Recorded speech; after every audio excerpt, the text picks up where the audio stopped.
Guinea stirred. A decision, heavy with consequence, was made. In the quiet of one May night in 2025, the old ways were decisively challenged. 46 mining licenses were declared void, followed by 129 more, reverting to state ownership. The government spoke of freeing resources that lay unused, tightening their sovereign grip.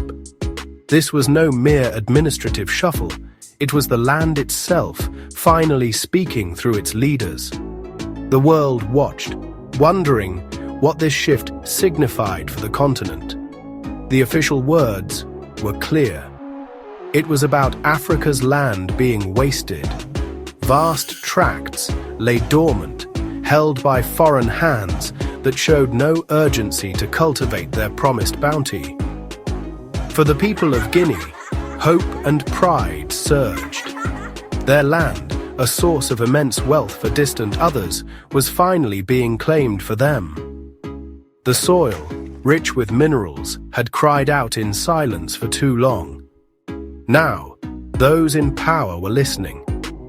This was more than policy. It was an act of profound self-respect. Guinea, known for its bauxite and gold, saw its wealth flow outwards for too long. Now, a line had been drawn. A new chapter was beginning, one where the land would serve its people first.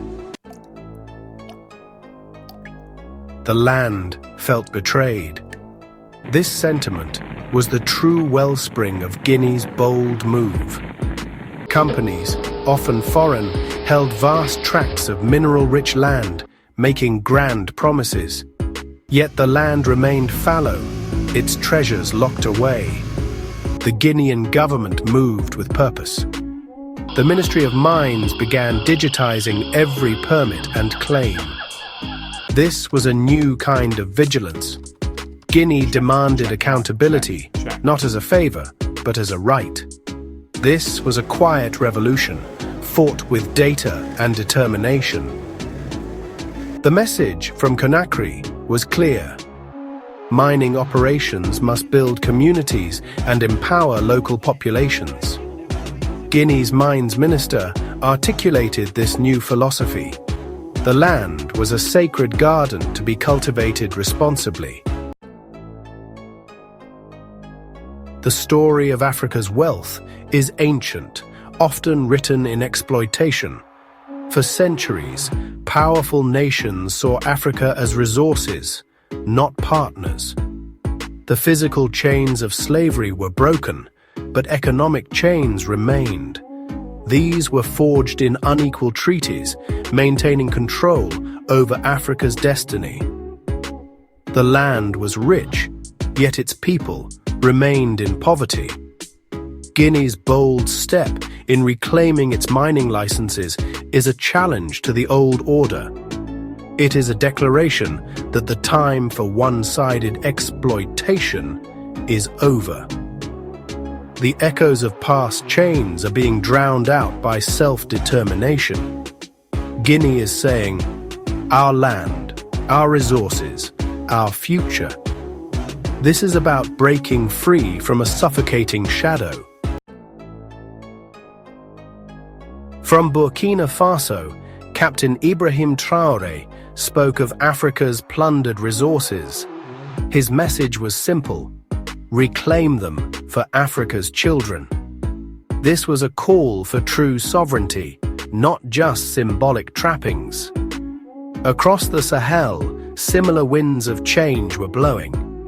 Leaders questioned old arrangements governing their resources. Captain Traoré became a symbol of assertiveness. Guinea listened intently, sharing this regional awakening. The core philosophy: Africa's wealth must build Africa. Guinea's decision-makers translated this into action. They sent a message that the land's bounty would no longer be a free-for-all. This was a reclaiming of the narrative, writing Africa's own story. A new dawn for genuine sovereignty was breaking across the continent. Guinea's cancellation of mining permits sent tremors through international mining. It was a bold departure from the expected script. Western companies faced a new landscape of uncertainty. The old foundations of unequal power dynamics were being shaken. This was defiance, articulated in policy. Guinea's move was part of a larger current of change.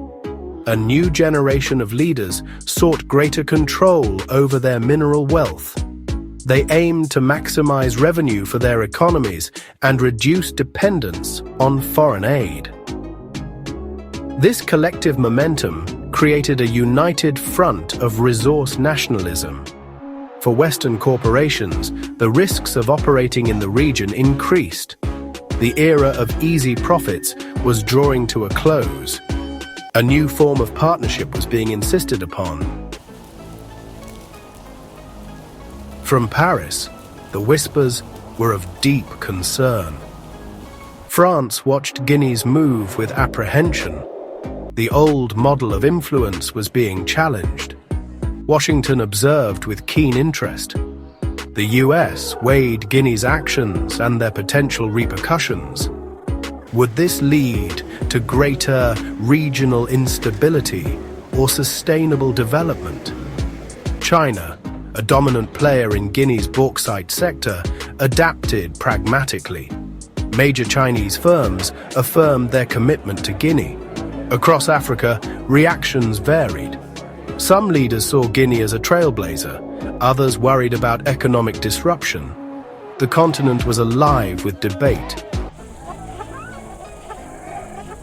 Guinea's stand points towards Pan-African economic liberation. Africa's wealth has enriched others while its people struggled. This new path is about reversing that flow. It is about harnessing resources for Africans. Organizations like ISCA resonate with these actions. Guinea's move aligns with the vision of economic sovereignty. This journey demands courageous political will and robust institutions. It requires transparency and accountability. It calls for greater intra-African trade and cooperation. The challenges are immense, but the rewards are greater. Guinea's move signifies a continent-wide awakening. The spirit of reclamation has been kindled, and across the continent, that fire is spreading. Not with rage, but with resolve. Not with chaos, but with clarity. Africa is not asking. Africa is acting. This is Insight Africa, where the continent speaks for itself.